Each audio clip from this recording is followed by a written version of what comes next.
સર્વે વૈષ્ણવને જય શ્રી ગોપાલ।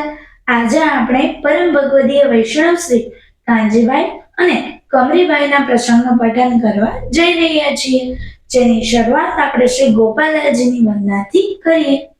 શ્રી ગોપાલમ સર્વદા વંદે ભક્તિહમ સુકૃપાનિધમ સ્વરૂપદાન દાતારમ ભાવ ભક્તિ વિવર્ધકમ। પ્રભુ શ્રી ગોપાલજી આપણને આજ્ઞા આપે કે આ પ્રસંગનું આપણે પઠન કરીએ। બોલો પ્રભુ શ્રી ગોપાલ લાલ કી જય। પ્રભુના સાચા ભક્ત છે તો તે તો માત્ર સેવા કરવાનું જ ચાહે છે। દેવના દેવ એવા શ્રી ઠાકોરજીમાં અનીનતા રાખે છે અને અનંત સુખ લેવા માટે પોતાનું સર્વસ્વ શ્રી ઠાકોરજીને અર્પણ કરે છે। ધોળકા ધંધુકા પાસે ખરેર નામના ગામમાં કાંજીભાઈ નામે જે હોવાના કૃષ્ણ ગોપાલ પ્રભુનું જ સ્મરણ કરતા, બીજા કોઈ પણ દેવને માનતા નહીં। કોઈ દેશી પરદેશી વૈષ્ણવ આવે તેનું સન્માન કરી રાત્રે ભગવદ ગુષ્ટ કીર્તન કરી આનંદ પામતા।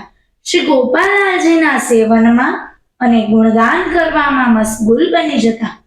તેમના સંગી કમરીબાઈ લુવાર વૈષ્ણવ હતા। કોઈ વખત કોઈ સ્થળે મંડપ થયો હોય તો કાંજીભાઈ તથા કમરીબાઈ ત્યાં ગયા સિવાય રહેતા નહીં। વૈષ્ણવોની સાથે હળી મળી આનંદ કરી માળા પ્રસાદ લઈ પોતાને ઘરે આવતા। એમ અનેક મંડપમાં લાભ લેતા। પોતાના મનમાં પણ ઉમંગ હતો કે આપણે ઘરે મંડપ કરી શ્રી ઠાકોરજીને પધરાવીએ અને વૈષ્ણવના મેળાપનું સુખ લઈએ। પ્રભુ કરુણા વાળા છે, તે પોતાના જનને કદી ઓછું આવવા દેતા નથી, પણ તેની દરેક ઈચ્છાઓ પરિપૂર્ણ કરે છે। કોઈ સ્થળે મંડપ થયો હોય ત્યાં જવા ઘણા વૈષ્ણવો તૈયાર થયા હતા। કાંજીભાઈ તથા કમરીબાઈએ પણ તેમની સાથે જવા નિર્ધાર કર્યો। સૌ વૈષ્ણવોનો સમૂહ ચાલ્યો જતો હતો। મનમાં અતિશય હર્ષ ઉભરાય છે અને શ્રી ઠાકોરજીના ધવલ મંગળ ગાતા ગાતા સર્વ વૈષ્ણવો આનંદથી રસ્તો પસાર કરે છે। આગળ જતા કાંજીભાઈએ એક ચરુ જોયો જેમાં ઘણી જ માયા હતી। કાનદાસ વિચાર કરે છે, આ માયા કોની હશે? એ જમીનમાંથી નીકળી છે, માટે વાજબી રીતે તેનો માલિક રાજા જ ગણાય। એ બધો માલ લઈ વૈષ્ણવના જૂથ સહિત તે ગામના રાજા પાસે આવ્યા। કાનજીદાસે બધો માલ રાજાની સમક્ષ મૂક્યો અને કહ્યું, રાજા, આ બધો માલ રસ્તામાં જતા મને મળ્યો છે, માટે તમે એ રાખો, કારણ કે જમીનમાંથી કઈ ચીજ નીકળે એનો હકદાર તો રાજા જ ગણાય ને। એ સાંભળી રાજા વિચારમાં પડી ગયો કે આ કોઈ વિચિત્ર ઘટના છે। આટલું બધું દ્રવ્ય જોઈ કોની વૃત્તિ ચલાયમાન થાય નહીં, છતાં એ મને આપવા આવેલ છે, માટે આમાં કઈ ભેદ હોવો જોઈએ।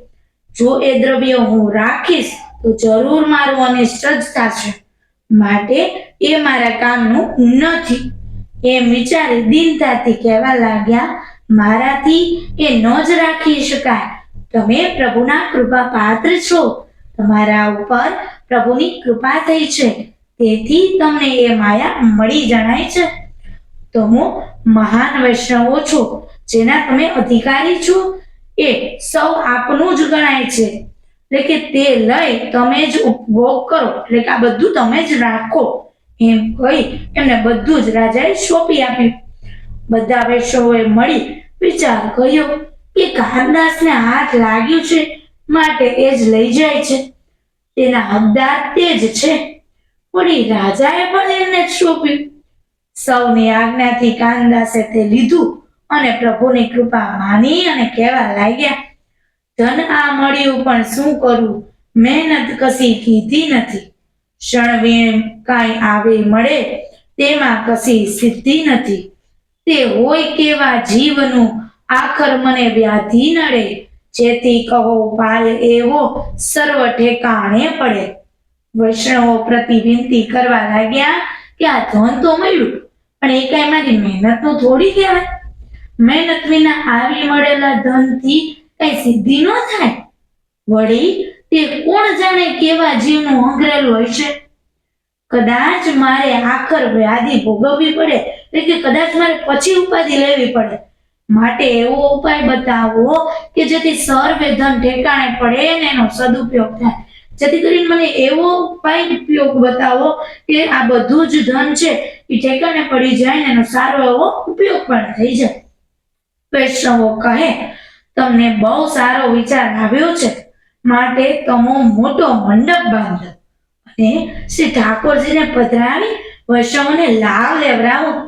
કાનજીભાઈએ સર્વેની આજ્ઞા માની. સૌએ મંડપમાં જઈ આનંદ લીધો.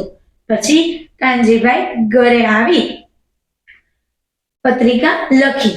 ઠેક ઠેકાણેથી અનેક વૈષ્ણવો પધાર્યા છે, જે અનુપમ અનીનતા ધારણ કરવા વાળા પ્રભુના ભાલા છે. અનેક ગુણવત્તા વાળા પ્રભુ ક્ષણ પણ વિસરતા નથી અને અનેક ગુણરૂપી આભૂષણથી અલંકૃત છે. એવા અનેક વૈષ્ણવો મળી 7,000 વૈષ્ણવનો સમૂહ ત્યાં ભેગો થયો. કીર્તન કરતા ક્ષણ પણ અવકાશ નથી. એવી રીતે આખી રાત પ્રભુના ગુણ કીર્તન ગાય આનંદ જ કર્યો. એવી રીતે ધામધૂમથી 15 મંડપ કર્યા. ફરીથી એક 16મો મંડપ થવા પત્રિકા લખી. આ વખતે શ્રી જમનેશ મહાપ્રભુજી અમદાવાદ બિરાજતા હતા. ત્યાં પત્રિકા પહોંચી અને સૌ સમક્ષ વાંચી. વૈષ્ણવોએ કહ્યું, મહારાજ, આપને તો આમંત્રણ નથી, તો આપના વિના તે મંડપ ઉપર જાશું નહીં. વૈષ્ણવોની એવી વાત સાંભળીને કરુણાથી શ્રી જમનેશ કહેવા લાગ્યા, હસ્તીનો મંડપ થાય છે એમ જાણી તમે જતા અટકશો નહીં. મારા દાદાજીનો ઉત્સવ થાય છે, મને પણ ત્યાં આવવા ઈચ્છા છે. સર્વ જૂથ એકઠું થઈ ત્યાંથી વિદાય થયું અને ખરેરથી 1 ગાંવ દૂર આકરું ગામ છે, ત્યાં ડેરા તંબુ નાખી ઉતારો કર્યો. પરશુરામે પહેલા જઈને જાણ કરી, શ્રી જમનેશ પધાર્યા છે, માટે સામયું લઈને ચાલો આપણા પ્રાણધારને પધરાવી લાવીએ. સંવત 1741 ચૈત્રવતી પાંચમને દિવસે વૈષ્ણવો મૃદંગ ઝાંઝ વગાડતા વગાડતા સામયો લઈને 1 ગાંવ સુધી આવ્યા. વૈષ્ણવના હૃદયમાં ભાવતર બોળ છે. ઉરમાં ઉમંગ સમાતો નથી. પછવાડે મહિલાઓ મલકાતી જસ ગાતી ચાલી આવે છે ને લીલાનો તો અનુભવ જાણે માયડો હોય તે જ જાણી શકાય. હો, એ સમયનો વર્ણન તુચ્છ જીવ શું કરી શકે? આનંદમાં આખી રાત વીતી. 1.5 કલાક દિવસ ચડ્યો. શ્રી જમનેશને મંડપમાં પધરાવ્યા અને બધાને આનંદ થયો. સૌએ પૂરણ પ્રસાદ લીધા અને 7 દિવસ રોકાયા. 7મે દિવસે શ્રી જમનેશ મંડપમાં બેઠકે બિરાજ્યા છે અને વૈષ્ણવો હાથ જોડી બેઠા છે. એ વખતે કાનજી કમરીએ અચરજ ઉપજે એવું દેખ્યું. શ્રી જમનેશના સ્વરૂપમાં શ્રી ગોપાલાલજી તથા શ્રી ગોપેન્દ્રલાલજીનું સ્વરૂપ દેખાયું.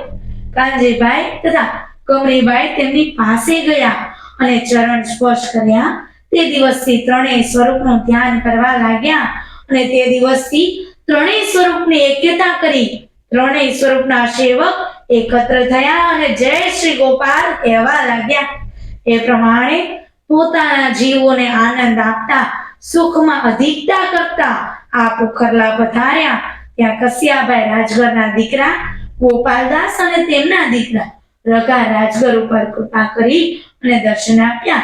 તેમની કૃપાનો પાર નથી. જો આ પ્રસંગના પઠનમાં મારાથી કોઈ ક્ષતિ રહી ગઈ હોય તો તુમ દાસાનું દાસ ચરણ જાણીને મને ક્ષમા કરજો. બોલો પ્રભુ શ્રી ગોપાલ લાલ કી જય.